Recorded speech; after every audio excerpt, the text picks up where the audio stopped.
Alright အဲ့တော့ဒီနေ့ video က different types of brokerage accounts for online traders เนาะဒီ online ကနေ trading လုပ်တဲ့သူတွေတချို့တွေじゃ currency traders တွေရှိတယ်futures traders တွေရှိတယ်နော် commodities တွေဖြစ်တယ်เนาะဒီ crude oil တို့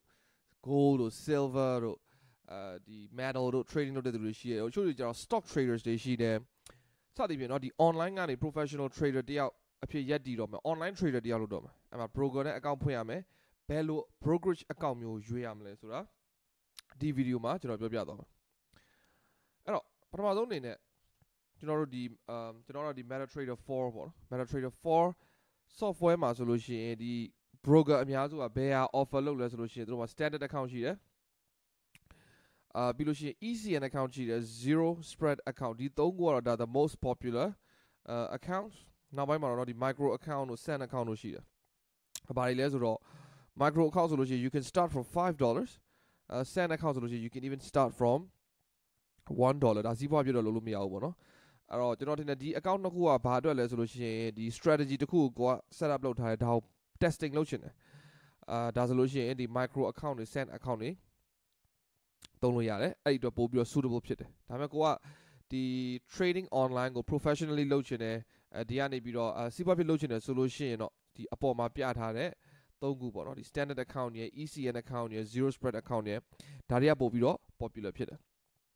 အဲ့တော့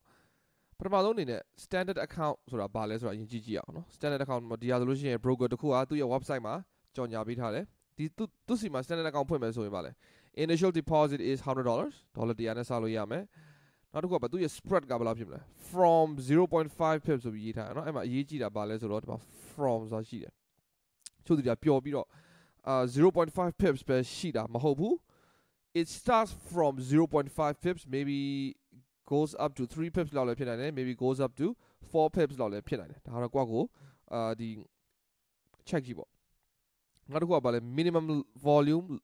ကဘယ်လောက်လဲ 0.01 เนาะဒါဆိုဒသမ2နေရာအထိသူပေးထားတယ်เนาะ0.01 0.02 0.03 စသည်ဖြင့် step ဒီ 0.01 ကနေ maximum ဘယ်လောက်ထိလဲ500 loss training လုပ်လို့ရတယ်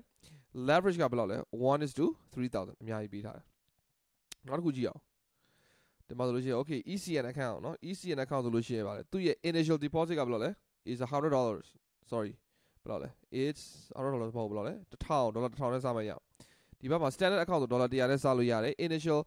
ECN account ဆိုလို့ရှိရင် initial ဘယ်လောက်ဖြစ်မလဲ$1000နဲ့မှစလို့ရမယ် and the spread starts from -1 pip เนาะ minus ကနေစ okay နောက်တစ်ခုကဘာလဲ minimum lot volume က 0.1 အဲ့တော့သူ့ရဲ့ step ဒီဘာပြောချင်လဲ 0.1 ဆိုလို့ရှိရင်နောက်တစ်ခုကဘာလဲ 0.2 ဖြစ်သွားမှာပေါ့0.34 တို့ဘာလို့ trading လုပ်လို့မရအောင် either choose 0.3 or 0.4 ဒီနှစ်ခုတွေကတစ်ခုကိုပဲရွေးဘာလို့သူ့ရဲ့ step ဒီပါလဲ 0.1 to 500 loss ဒီပြောဒီဘက်မှာကျတော့ပါလဲဒသမ2နေရာအထိသူပေး choose တယ်အဲ့တော့ကိုက trader တယောက်အနေနဲ့ဆိုလို့ရှိရင်ဘယ်ဟာပိုကြိုက်မလဲဆိုလို့ရှိရင်ဒသမ2နေရာအထိပို့ပြီးရွေးလို့ရလေကိုယ့်ရဲ့ risk management ပို့ပြီးတော့တိကျလေပေါ့ okay သူ့ရဲ့ leverage ကဘယ်လောက်လဲ 1:500 အထိပေးထားတာဒါဒီပါလဲဆိုရင် ECN account နောက်တစ်ခုကပါလဲ it is the zero spread account เนาะသူကပါလဲဘယ်လိုကြီးညာထားလဲ initial deposit is $500 ကနေအနည်းဆုံးစလို့ရတယ် spread က is fixed เนาะဘယ်မှမစ is fixed there is no spread minimum lot volume ကဘယ်လောက်လဲ 0.01 to 500 lots ဘာနဲ့တူတူပဲလဲ standard account ဟာနဲ့တူတူပဲ leverage ကလည်းဘယ်လောက်ထိပေးထားလဲ 1:3000 အထိပေးထားတယ်အဲ့တော့ဒါဒီ standard ECN zero spread ဘယ်ဟာကိုရွေးရမလဲဘယ်ဟာကိုသုံးရမလဲအဲ့တော့အတိုဆုံးအရှင်းဆုံးအလွယ်ဆုံးအဖြစ်ပေးပါဆိုလို့ရှိရင်မိမိ trading လုပ်တဲ့ time frame နဲ့ကိုယ့်ရဲ့ trading strategy က capture လုပ်မဲ့ amount of profit ပေါ်မှာမူတည်တယ်ပြန်ပြောမယ်နော်မိမိ trading လုပ်တဲ့ time frame နဲ့ကိုယ့်ရဲ့ trading strategy က capture လုပ်မဲ့ amount of profit ပေါ်မှာမူတည်တယ်အကယ်၍ကို trading လုပ်တဲ့ time frame ကနော် higher time frame ဟိုမှာ H1 တို့နော်H4 တို့ပြီးတော့ပါလာမလား daily candle right daily ပြီးလို့ရှိရင်weekly candle ပြီးလို့ရှိရင်ဘာလာမလဲ monthly candle စသဖြင့် H1 H4 daily H1 ဒီဘက် higher time frame ဖြစ်တယ်ဆိုလို့ရှိရင်ကျွန်တော်အထင်ပေါ့နော် standard account နဲ့ပို့ပြီးတော့ကိုင်ညီမယ်အကယ်၍ H1 တက်နည်းတယ်နော် sorry M30 တို့ဟိုဘက်မှာပေါ့ဟိုဘက်ဆိုတော့မှာ M1 တို့ M5 တို့စသည်ဖြင့် time frame နည်းသွားလေဘာဘယ်အောင်ပို့ပြီးတော့ရွေးတယ်လဲဆိုလို့ရှိရင် zero spread ကိုပို့ပြီးတော့ရွေးတယ်အဲ့တော့ကိုယ့်ရဲ့ trading strategy က capture လုပ်မဲ့ profit ကများတယ်ဒီ forex မှာကျွန်တော်တို့ forex trader ဆို forex မှာဆိုလို့ရှိရင် H1 အထက်မှာ trading လုပ်မယ်ဆိုလို့ရှိရင် ECN ကပိုကောင်းတယ် H1 အောက်ကိုရွေးတယ်เนาะM30 တို့ M15 တို့အဲ့ဒါဆိုလို့ရှိရင်နည်းလေဘယ်ဟာပိုကောင်းလဲ zero spread ကပိုကောင်းတယ် ECN ကကျတော့ဘာလဲဆိုလို့ရှိရင်ဒီနှစ်ခုရဲ့အလယ်မှာရှိတယ်အဲ့တော့ဒီ video မှာတော့ကျွန်တော် example နှစ်ခုပေးမယ်ဘာပေးမလဲဆိုတော့ standard account နဲ့ zero spread account ကို example ပေးလိုက်မယ်အဲ့နှစ်ခုနားလည်သွားပြီဆိုလို့ရှိရင်သူတို့အလယ်မှာရှိတဲ့ ECN ကိုလည်းနားလည်သွားပါလိမ့်မယ် okay အဲ့တော့ကြည့်အောင်ကျွန်တော်တို့ broker ဆိုတော့ကျွန်တော်တို့ဥပမာတစ်ခုအနေနဲ့ money changer နဲ့ကြည့်အောင်နော် money changer ဆိုအကုန်လုံးသိပြီးသားငွေလွှဲ counter နော်ကျွန်တော်မြန်မာနိုင်ငံမှာလည်းငွေလဲလို့ရတယ်လीနော်ငွေလွှဲ counter အနေနဲ့ကြည့်အောင်ဒီဘက် money changer ပါလဲဆိုတော့ it is a standard account money changer ဟိုဘက်ကဆိုလဲ zero spread account ထားပါတော့တွက်လို့ကောင်းဒေါ်လာကိုဗမာငွေကျပ်3000ပေါက်တယ်ဆိုကြပါစို့အဲ့ဒီမှာဒါမဲ့ standard account money changer သူကပါလဲဒေါ်လာ3000ဆိုတာကိုသူမရေးထားဘူးသူဘာရေးထားလဲ we buy 2900 and we sell 3100ဒါပဲသူရေးထားတယ်ဒါပေမဲ့တကယ်ပေါက်စီရဘယ်လောက်လဲဒေါ်လာကို3000အဲ့တော့အကယ်၍ကျွန်တော်ကဒေါ်လာသွားပေးလိုက်မယ်ဆိုရင်โอเคငါတို့ဝယ်ပေးမယ်မင်းဒေါ်လာငါတို့ဝယ်ပေးမယ်ဒါပေမဲ့မင်းငါဘယ်လောက်ပေးမလဲ2900ပေးမယ်အကယ်၍ကျွန်တော်ကဒေါ်လာလိုချင်လို့ပါလို့သူ့သွားပြောရင်အေးငါတို့ရောင်းပေးမယ်ဒါပေမဲ့ငါ့ကို3100ပေးစသဖြင့်ရောင်းဈေးနဲ့ဝယ်ဈေးနှစ်ခုကြားထဲမှာ तू ကဟနေတဲ့ဈေးကို तू စားတယ်အဲ့ဒီရောင်းဈေးနဲ့ဝယ်ဈေးကွာဟချက်ကိုဘာလို့ခေါ်လဲဆိုလို့ရှိရင် SPREAD spread လို့ခေါ်တယ်အဲ့တော့ normally standard account money changer ကိုတွားလို့ရှိရင်ကျွန်တော်တို့ငွေလွှဲမယ် sorry ငွေလဲမယ်ဆိုလို့ရှိရင်ကျွန်တော်တို့ငွေလှဲကဆိုပြီးပေးရတာမပေးရအောင်နော်ဘာဖြစ်လို့လဲ तू ဒီရောင်းဈေးနဲ့ဝယ်ဈေးကွာဟချက် spread ကို तू ဟထားတယ်အဲ့ဒါကို तू စားတယ်ဆိုကြပါစို့ကျွန်တော်က okay ဒေါ်လာ3000တန်တယ်เนาะနောက်3-4ရက်အတွင်းမှာเนาะ3-4ရက်အတွင်းမှာ4ရက်လောက်အတွင်းမှာဒီဒေါ်လာဈေးတက်ဖို့ရှိတယ်လို့ငါထင်တယ်ဒေါ်လာကို3800လောက်အထိတက်နိုင်တယ်လို့ကျွန်တော်စဉ်းစားတယ်เนาะဒေါ်လာကိုဘယ်လောက်လဲ3800အထိတက်နိုင်တယ်အဲ့ဒါကျွန်တော်ဝယ်မယ်အဲ့တော့ money changer ကိုသွားမယ်သွားပြီးတော့ဘာလုပ်မလဲ I'm going to buy $100 ငါဒေါ်လာ100လိုချင်လို့ပါ okay လိုချင်တော့ဗာလဲငါတို့ရောင်းပေးမယ်ငါ့ကိုဘယ်လောက်ပေးမလဲ3100ပေးအဲ့တော့ဒေါ်လာကို3100ဒေါ်လာ100ဆိုတော့3,100,000 money changer ကိုကျွန်တော်ကဗမာငွေကျပ်3,100,000ပေးလိုက်တယ်ကိုယ့်လက်ထဲကိုဘာရောက်လာလဲဒေါ်လာ100ရောက်လာတယ်နောက်4ရက်နေတော့ကျွန်တော်ထင်ထားတဲ့အတိုင်းဒေါ်လာဒီဘယ်လောက်ဖြစ်သွားလဲ3800ဖြစ်သွားတယ်ဒါပေမဲ့ standard account money changer ဒီဈေးကိုပြတာမပြထားဘူးသူဘာပဲပြထားလဲ we buy 3900 we sell 3900ဆိုပြီးပြထားတယ် okay အဲ့တော့ okay ကျွန်တော်လက်ထဲမှာဒေါ်လာ100ရှိနေငါပြန်ရောင်းတော့မယ်ဒါဈေးတွေတက်သွားပြီနော်ဈေးနဲ့တော့ဝယ်ထားဈေးတက်ပြီဆိုပြန်ရောင်းမယ်ငါရောင်းချင်လို့ပါခုန money changer ကိုသွားတဲ့ခါကျတော့ okay မင်းရောင်းချင်ငါတို့ဝယ်ပေးမယ်ဒေါ်လာကိုဘယ်လောက်ပေးရမလဲ3900ဒါပေမဲ့ဒေါ်လာ100ဆိုတော့ဘယ်လောက်ဖြစ်မလဲ3,900,000 okay တော့ရောင်းလိုက်ကောကျွန်တော်ဒီ transaction ကနေပြီးတော့ profit ဘယ်လောက်ရလဲဗမာငွေကျပ်6000ရတာဒါပါလဲ buy low sell high အဲ့ဒါ standard account money changer နဲ့ example ပြ okay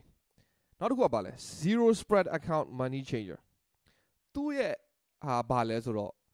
ရောင်းဈေးဝယ်ဈေးကွာဟချက်သူမလုပ်ထားဘူးသူကပါလဲ we buy 3000 we sell 3000ရောင်းရင်လဲ3000ပဲဝယ်ရင်လဲ3000ပဲဒါပေမဲ့ငါတို့မင်းဘလောက်ပဲလာဝယ်ငါတို့စီမှာပါရှိမလဲ we have commission for every $100 we have a 600 mmk เนาะဒါကျွန်တော်ရှောက်လုပ်ထားတာ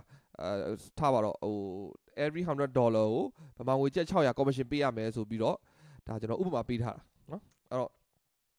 ပေါက်ဈေးကဘယ်လောက်လဲ$3000ဒါမှကျွန်တော်စဉ်းစား နောက်9မိနစ်အတွင်းမှာထားပါတော့နောက်4မိနစ်နောက်9မိနစ်အတွင်းမှာနောက်9မိနစ်အတွင်းမှာဒေါ်လာဈေးသည်ဒေါ်လာ3000ကနေပြီးတော့ဒေါ်လာ3010အထိတက်သွားနိုင်တယ်လို့ကျွန်တော်ထင်တယ်တနည်းအားဖြင့်ကျွန်တော်ဘာလုပ်နေလဲဆိုတော့အခုနလို3-4ရက်မစောင့်ဘူးမိနစ်အနည်းငယ်လေးအတွင်းမှာသေးငယ်တဲ့ price အပြောင်းအလဲသေးသေးလေးကနေပြီးတော့ကျွန်တော် profit ရအောင်လုပ်ချင်နေတာအဲ့တော့နောက်9မိနစ်အတွင်းမှာနောက်4မိနစ်5မိနစ်အတွင်းမှာဒေါ်လာ3000ကနော်ဒေါ်လာကို3000ကနေဒေါ်လာကို3010ဖြစ်သွားနိုင်တယ်ငါဝယ်ခြင်းတယ်အဲ့လိုဆိုလို့ရှိရင်ကျွန်တော်တို့အကယ်၍ဒါ standard account မှာသွားဝယ်မယ်ဆိုလို့ရှိရင်စဝယ်တွေကရှုံးနေပြီဘာဖြစ်လဲဒေါ်လာကိုဘယ်လောက်တောင်ဝယ်ရမှာလဲ3100နဲ့ဝယ်ရမှာတကယ်စားမဲ့ capture လုပ်မဲ့ profit လေးကဘယ်လောက်လဲ3010ဆိုတော့တကယ် capture လုပ်မဲ့ profit တောင်မှဗမာငွေကျပ်30ပဲရှိတယ်ဒီဘက်မှာသွားသူ့စီကသွားဝယ်တွေကစရှုံးနေပြီဟုတ်တယ်မလားအဲ့ဒီအတွက်ကြောင့်အဲ့ဒီလိုမိနစ်အနည်းငယ်လေးအတွင်းမှာ capture လုပ်မဲ့ profit ကနည်းတယ်ဆိုလို့ရှိရင်ဘာအကောင့်သုံးမလဲဆိုလို့ရှိရင်ကျွန်တော်တို့ zero spread account type ကိုသုံးပါအဲ့တော့ okay ငါနောက်9မိနစ်အတွင်းမှာ3000ကနေပြီးတော့3010ဖြစ်မယ်လို့ထင်တယ်အဲ့တော့အခုဝယ်မယ်ဘယ်လောက်ဖို့ဝယ်မလို့ထားပါတော့ကျွန်တော်ဒေါ်လာ1000ဝယ်လိုက်မယ်အဲ့တော့ broker စီတော့ငါတို့စီမှာဝယ်ဈေးရောင်းဈေးကွာဟာချက်မရှိဘူးအဲ့တော့ဒေါ်လာကို3000ပဲမင်း1000ဝယ်မယ်ဆိုတော့330ပေါ့ okay တနည်းအားဖြင့်ကျွန်တော်ကသူ့ဗမာငွေကျပ်330ပေးလိုက်တယ်လက်ထဲမှာဒေါ်လာ1000ရောက်လာနောက်9မိနစ်နေတော့ဈေးကဒေါ်လာကို3000ကနေပြီးတော့3010ကိုတက်သွားတယ်ကျွန်တော်မှတ်ထားတဲ့အတိုင်းတက်သွားတယ်ဆိုကြပါစို့ okay ဒါဆို okay I'm going to sell back right ပြန်ရောင်းတော့ဟဲ့အောင်မင်းစီကငါအခုနောက်ဝယ်ထားတဲ့ဒေါ်လာ1000မင်းကငါပြန်ရောင်းမယ်ဟိရတယ်ဒါပေမဲ့အဲ့တော့ရောင်းမယ်ဆိုလို့ရှိရင်လည်းဈေးကပါဝယ်ဈေးရောင်းဈေးကွာဟာချက်ကအတူတူပဲသူ့ဘက်မှာspread မရှိဘူးအဲ့တော့ဘလောက်ပေါက်လဲဆိုတော့3010ပေါက်တယ် okay ရောင်းလိုက်တယ်330 31သိန်းဆိုတော့ဘလောက်မြတ်လဲ profit က3သိန်းမြတ်တာပေါ့90ရာ1000သိန်း mmk 3သိန်းမြတ်တာနော်ဒါပေမဲ့သူဘာဖြစ် commission ပေးရဒေါ်လာ100ကိုဘယ်လောက်ပေးရမလဲ every dollar 100ကိုဗမာငွေကျပ်600ပေးရမှာကျွန်တော်တို့ဒီဘက်မှာဘယ်လောက်ထားလဲဝယ်ထားတယ် right ဝယ်ထားတယ် buy ဘာလုပ်လဲဒေါ်လာ1000လောက်ထားတာ100ကို600ဆိုတော့1000ဆိုတော့ဘယ်လောက်ပေးရမလဲ6000 mmk သူ့ပေးရမှာဒါဒေါ်လာ3000ဘာလဲဒေါ်လာကို3000မှာဝယ်ထားတယ်ပြီးတော့ဈေးက9မိနစ်နေရောဘယ်တက်သွားလဲဒေါ်လာကို3010မှာကျွန်တော်ဗာပြန်လုပ်လိုက်တာလဲပြန်ရောင်းလိုက်တယ်ပြန်ရောင်းလိုက်တော့ဘယ်လောက်လဲ you still give commission right အဲ့တော့ဘယ်လောက်မှရော3010မှာရောင်းလိုက်တယ်ဆိုတော့သူ့ရဲ့ commission က6000ပဲအဲ့တော့ commission ဒီဘယ်လောက်ဖြစ်မလဲဝယ်တဲ့အချိန်မှာ first transaction မှာလည်း commission ပေးရမယ် the second transaction ပြန်ရောင်းတဲ့အချိန်မှာလည်း6000 commission ပေးရတယ်ဆိုတော့ total commission ဘယ်လောက်လဲဒီ transaction အစအဆုံးပြီးသွားတဲ့အချိန်မှာ12000ပေးရတယ်အဲ့တော့ profit ဘယ်လောက်ရမလဲ3သိန်းနဲ့ကနေ12000နှုတ် the profit is 8000ကျန်အဲ့တော့ zero spread account နဲ့ standard account ဘာကွာတယ်လဲဆိုလို့ရှိရင်အခုနပြောသလိုပဲကို trading လုပ်မဲ့ time frame ငါမြင့်တယ်တော့ daily candles တွေကြည့်မယ်နောက် hourly candle weekly candle စသဖြင့်ဒီလိုမျိုး time frame မြင့်လာလေကျွန်တော်တို့ standard account ကိုသုံးမယ်ဆိုလို့ရှိရင်အဆင်ပြေတယ်ဘာလို့ there is no commission ပေးစရာမလို there is a little bit of spread ဒါပေမဲ့ကို capture လုပ်မဲ့ profit ကအများကြီးပဲဘယ်လောက်လဲဒီမှာဆိုလို့ရှိရင်3000ကနေ3000ဘယ်လောက်လဲ800လောက်အထိဆိုဂျားထဲမှာဗမာငွေကျပ်800လောက်ကို capture လုပ်မှာအများကြီးပဲဒီမှာကျတော့3000ကနေအသေးငယ်တဲ့ market ပြောင်းလဲမှုလေဘယ်လောက်လဲ3000ကနေ3010ဆိုဗမာငွေကျပ်30လေးကအချိန်အတိုင်းတာဘယ်လောက်လဲ9မိနစ်လောက်အတွင်းမှာသေးငယ်တဲ့အချိန်အတိုင်းတာပြောင်းလဲမှုလေအတွင်းမှာ capture လုပ်မယ်ဆိုလို့ရှိရင်တော့ standard account နဲ့တိတ်ပြီးတော့မကိုက်ညီဘူးဘာလို့လဲဆိုတော့ you can use ဒီ zero spread account ကိုသုံးလို့ရတယ်အဲ့တော့အခုဒီမှာကြည့်မယ်ဆိုလို့ရှိရင်ဒါပါလဲ M1 တို့ဘာလို့ဆိုလို့ရှိရင်ဒါပါလဲဒီ smaller time frame သေးငယ်တဲ့ minute အငဲငယ်လေးအတွင်းမှာသေးငယ်တဲ့ price အပြောင်းအလဲတွေဖြစ်တယ် M1 တို့ M5 တို့ဆိုလို့ရှိရင်ဘာနဲ့သွားပြီးတော့ကိုက်ညီမလဲဆိုလို့ရှိရင် the zero spread account တို့ဟာမျိုးနဲ့သွားပြီးတော့ကိုက်ညီလိမ့်မယ်M15 ကနေเนาะM5 to M15 or even M30 လောက်အထိဆိုလို့ရှိရင် maybe ECN account နဲ့ပို့ပြီးတော့ကိုက်ညီ ECN ကကျတော့ဘာလဲသူက zero spread နဲ့ standard account ရဲ့အလယ်မှာ ECN account ကျတော့သူက spread လည်းမရှိဘူးလားဆိုရှိတယ်ဒါပေမဲ့ standard account လောက်မမြောင်နည်းနည်းလေးပဲရှိတယ် ပြီးတော့ commission ရောမရှိလားဆို yes commission ရှိတယ်ဒါပေမဲ့ zero spread လောက် commission မများဘူးသူကကြောင့်အဲ့နှစ်ခုရဲ့အလယ်မှာဖြစ်တယ်အဲ့တော့ကိုကဟိုဘက်လည်းမရောက်ဒီဘက်လည်းမရောက် time frame လိုမျိုးမှာ trading လုပ်ချင်တယ်ဆိုလို့ရှိရင် ECN account ကပို့ပြီးတော့အဆင်ပြေမယ်လို့ကျွန်တော်ထင်တယ်အကယ်၍ကိုကတကယ် higher time frame တွေနော်ကျွန်တော်ဆိုလို့ရှိရင်တော့ personally ဒီ H1 နဲ့ H4 ကိုကျွန်တော် trading လုပ်တယ်အကယ်၍ကိုက H1 H4 အပြင်မှာဒီတက်ပို့ပြီးတော့မြင့်တဲ့ higher time frame မှာ trading လုပ်ချင်တယ်ဆိုလို့ရှိရင်တော့ကျွန်တော်အနေနဲ့အကြံပေးရမယ်ဆိုလို့ရှိရင်တော့ဒါဒီ standard account ဖွင့်တာပို့ပြီးတော့အဆင်ပြေမယ်လို့ကျွန်တော်ထင်တယ်